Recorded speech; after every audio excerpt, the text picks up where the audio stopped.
The Skelly Oil Company presents Captain Midnight.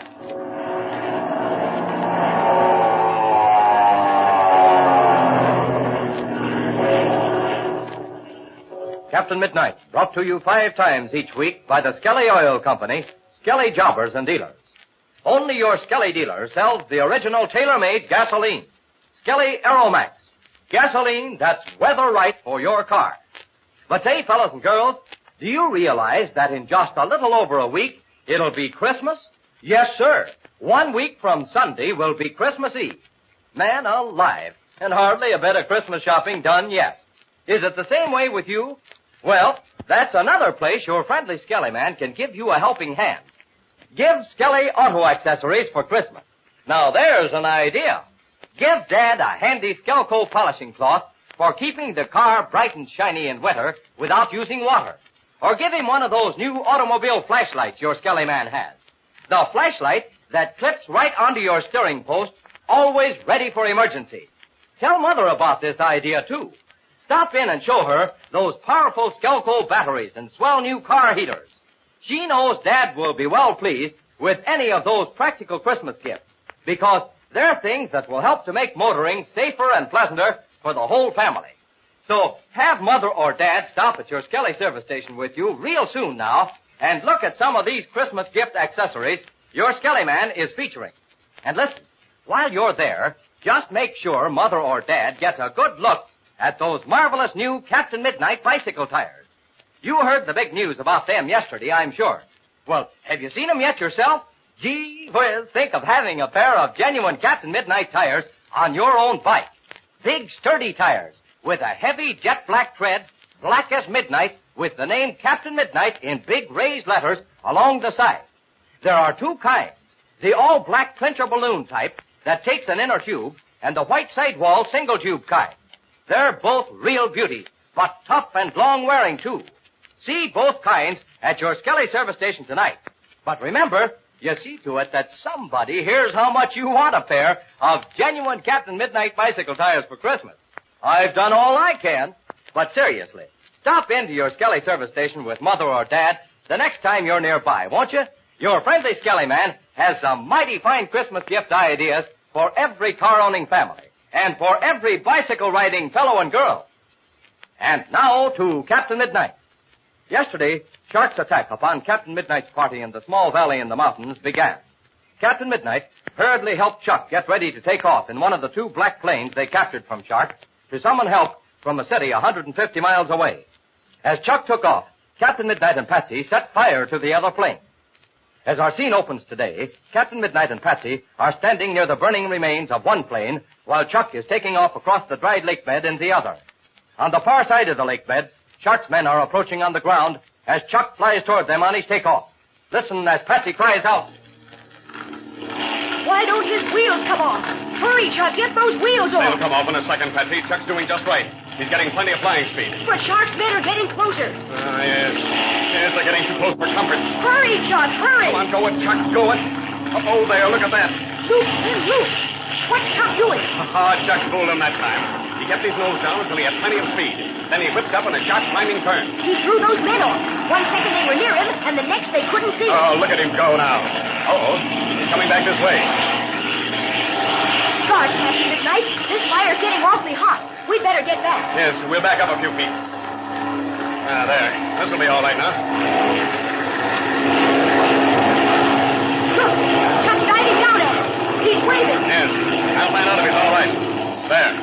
Gosh, what are you doing? Now it's a little signal Chuck and I have. I'm asking him a question and he'll answer. But I don't see what you're doing. I'll explain it to you in a second. Now watch Chuck.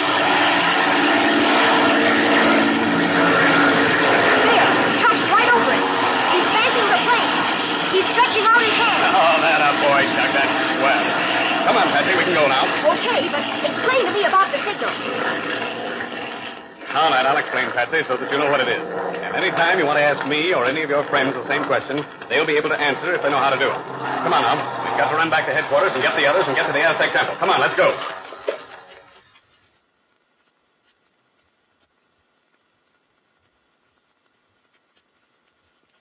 Chuck's all right now. He's climbing over the ridge.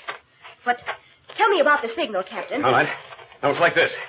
I wanted to find out if Chuck was all right. So I held up my hand to him with my fist closed. Oh, I get it. Lots of times you want to ask people if they're feeling all right or if things are going okay, that kind of a question. And often you don't want to say it out loud or you're not in a position to do so, just like I was with Chuck. So all you do is hold out your arm with your fist closed. Gee, that's swell. I get that part of it all right. But how did Chuck answer? He answered by holding out his hand with the open palm toward me. Boy, that's fine. And it sure comes in handy, too.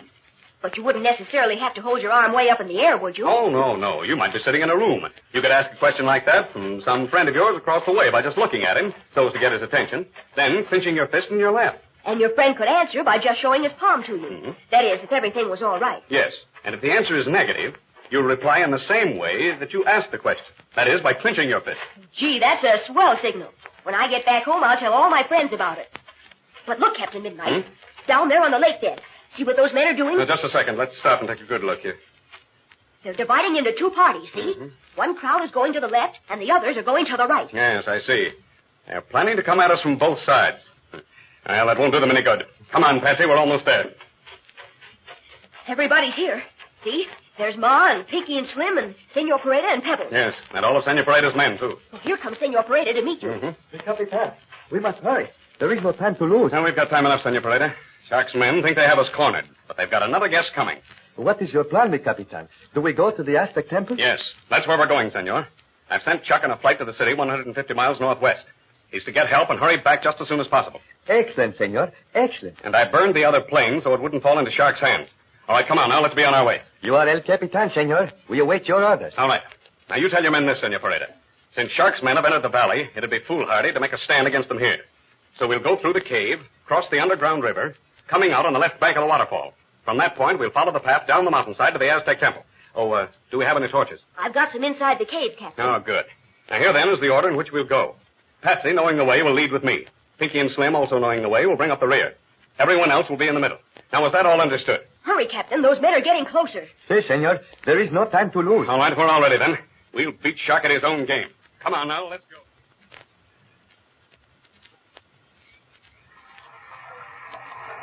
Gosh, we made swell time. We're at the top of the waterfall already, and we started less than half an hour ago. Yes, it's all knowing the way, Patsy. In another half hour, we'll be down at the temple. Yes, and they'll sure be glad of that. The thing I'm wondering about is how soon we can expect to see Chuck. He should be back. Now, what are you looking at, Patsy? I'm not looking at anything, Captain. I was just listening. Well, I can hear the faint roar of the waterfall, but... There is something. I'm sure of it. What? You're right, Patsy. There's a plane. I can hear it above the sound of the water. It seems to be coming from the north. But that water raises such a mist I can't see.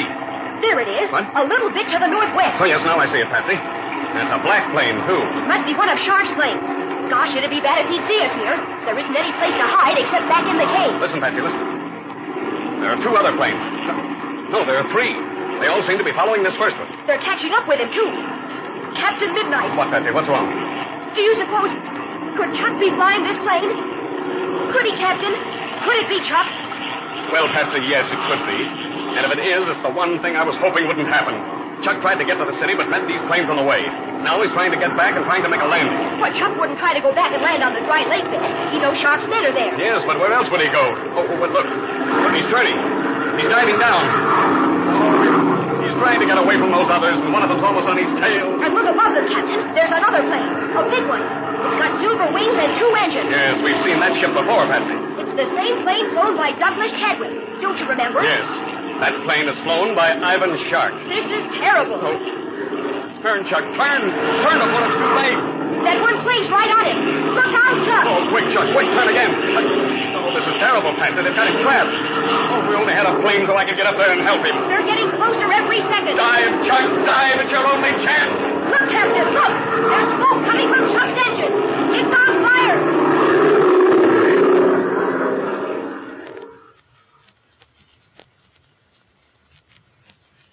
Circling over the unequal sky battle is the bimotored silver-winged cabin plane with Ivan Shark at the controls.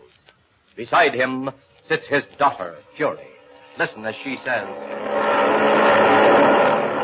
Well, Father, for once our pilots are doing a good job. An easy enough job, Fury. 3 planes to 1. Why shouldn't they? Who is the pilot of that plane of ours to the left?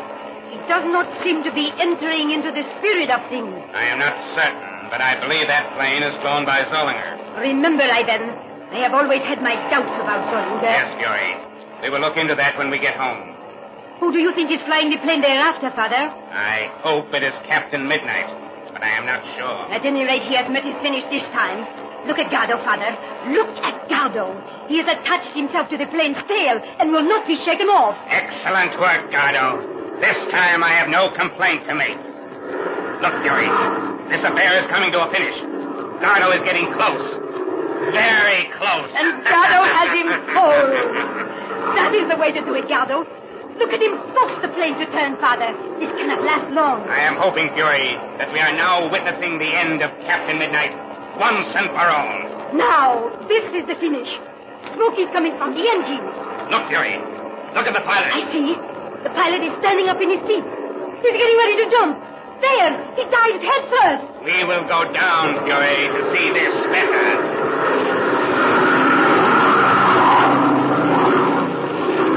If it is Captain Midnight, Ivan, my hope is that he has no parachute. Any man would rather crash on the rocks than burn to death. But you're going to be disappointed, for look, like a giant mushroom, the parachute has opened. But now this is the end, Father. Look at Gardo. He is diving on the parachute. Yes, Fury, this is the end. The end of Captain Midnight.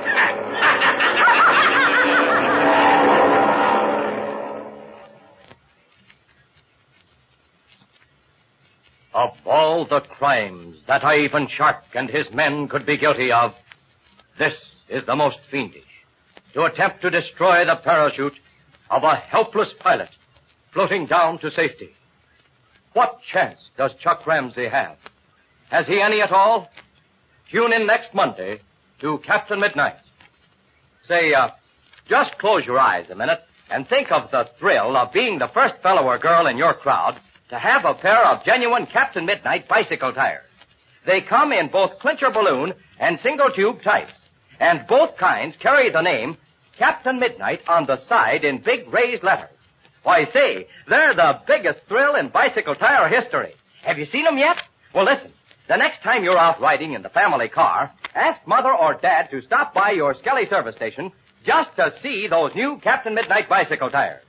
If your Skelly man doesn't have any in stock, just write to Captain Midnight in care of the Skelly Oil Company, Kansas City, Missouri. I repeat, write to Captain Midnight, Skelly Oil Company, Kansas City, Missouri, for full information about the new Captain Midnight bicycle tires.